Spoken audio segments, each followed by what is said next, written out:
Today I want to paint a pink sunset in oil pastel, and I want to do things a little bit differently. I want to test out clear gesso with oil pastel.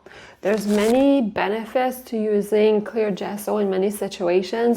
I don't think I've ever tried it with oil pastel. I want to see how it reacts, and if it does what I think it will do, I think it might be a game changer, but we'll talk about it right after. I'm using a thick Bristol paper. I color blocked the sky in blue, pale blue, and a bit of the mountain range with acrylic paint, let it dry, and I prepped everything with clear gesso. So the paper, my first layer, my underpainting, if you will, is all ready to go, and I'm gonna start painting with only oil pastel for the rest until the end. Let's see how the painting unfolds. Hopefully it works. Then we'll talk about the results. Let's paint.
Oh my God, it really worked beyond what I thought it would work. So clear gesso is, you've probably heard about gesso. You use gesso to prime a paper, whether the paper is porous, the wrong color, or whatever. You want to prime the surface to facilitate putting medium on top. Usually gesso is white and it's matte and it's kind of porous a little bit, and it helps gripping whatever paint you put on top. Clear gesso is a little bit different in texture than white gesso. It's kind of like,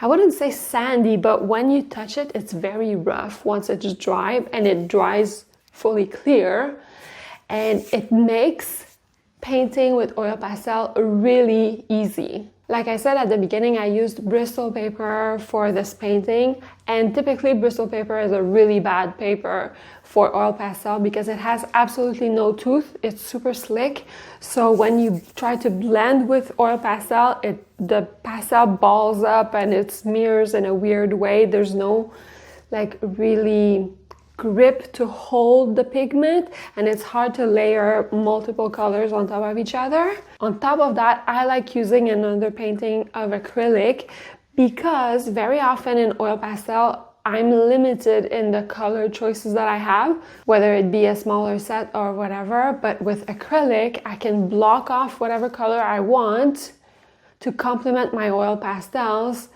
and I have something that I could build upon. The final result will look 100% like oil pastel because all that texture is built up only with oil pastel, and you wouldn't really know that there's acrylic underneath.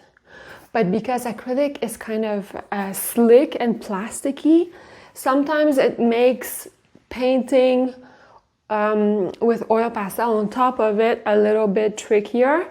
But with gesso, it gets rid of that problem. Gesso gives it that little tooth, that grip, and even in certain cases when you don't have the best paper, you don't have to worry about it. You could just put clear gesso on top. Sometimes you want a toned paper. Let's say you would want to start off with an orange background for whatever reason. Now you can, you're not limited to anything. I think I'm gonna use this all the time with oil pastel from now on, just because I like having an underpainting. The one thing I'll say though is that this is pretty rough. So when you blend with your finger, it's kind of rough on the skin. But if I put a good amount of pigment down to like saturate the layer of gesso, then there's no problem. I can blend the way I would normally do with my fingers, and it really works. I was afraid that clear gesso might not work super well with oil pastel, and it might make it ball up or not grip as much as I wanted, or even be too rough. None of that. It works really well. There you have it. Success! If you want to know more about my art, visit syndia.ca. I have a few pieces up there. If you want more inspiration, you can watch this one next, and I'll see you very soon for another one. Thanks for watching. Bye.